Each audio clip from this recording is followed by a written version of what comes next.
Bonjour, ici Chef Alain. On va regarder aujourd'hui comment aiguiser un couteau. On sait tous qu'un couteau qui ne coupe pas là, ça peut faire mal au poignet, ça peut faire mal au coude, ça peut faire mal à l'épaule sur le long terme. Ce qu'on veut là, c'est un couteau qui coupe, OK? Donc, ce qu'on va faire, on va regarder 4 étapes simples pour prendre un couteau. Là, j'ai pris un couteau au hasard, je ne suis pas chez nous aujourd'hui, là. Et puis celui-ci, regardez, il n'y a pas photo, il ne coupe pas là. Donc, on va regarder en 4 étapes distinctes comment faire de ce couteau un couteau qui coupe. Donc, première étape, pour aiguiser notre couteau, il faut manger du métal. Pour manger du métal, ça prend une pierre. Donc, on y va avec un angle de 15 à 18 degrés environ, là, et on va littéralement manger du métal. Une pierre comme ça, vous pouvez en trouver des rectangulaires à entre 25 et 50 $ dans le commerce. L'idée, c'est vraiment, n'oubliez pas de mouiller votre pierre en passant, c'est bien important, comme ceci. Et là, on va manger du métal parce que notre métal, il est émoussé, il est boffé, comme on dit. Donc, je vais y aller de manière égale des deux côtés jusqu'à ce que le tranchant revienne. Ça va être la première étape.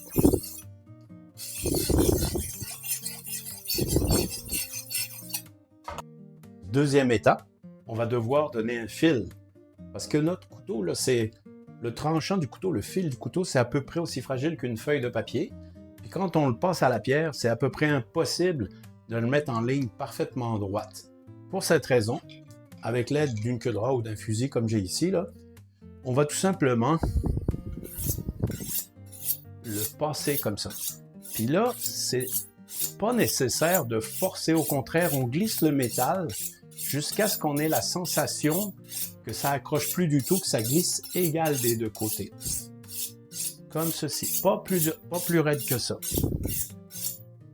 La bonne façon pour voir si j'ai bien enligné mon fil avec l'ongle du pouce, je gratte des deux bords, il faut que ça gratte égal.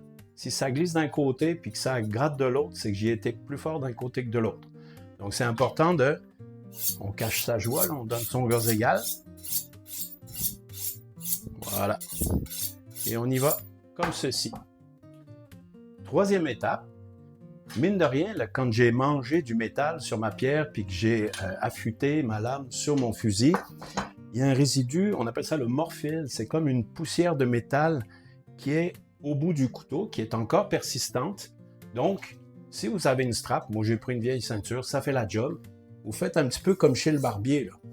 Vous le lissez comme ça. Vous voyez? Même chose, vous ne forcez pas comme un bûcheron. Vous y allez tranquille.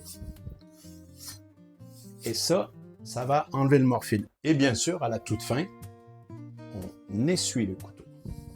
Dernière étape, il me reste à voir si j'ai bien fait ma job. On peut dire que ça coupe. On est parti d'un couteau là qui était un petit peu déprimant, puis ça, c'est tout à fait correct. Même si c'est un couteau bas de gamme, ça coupe, ça va faire la job.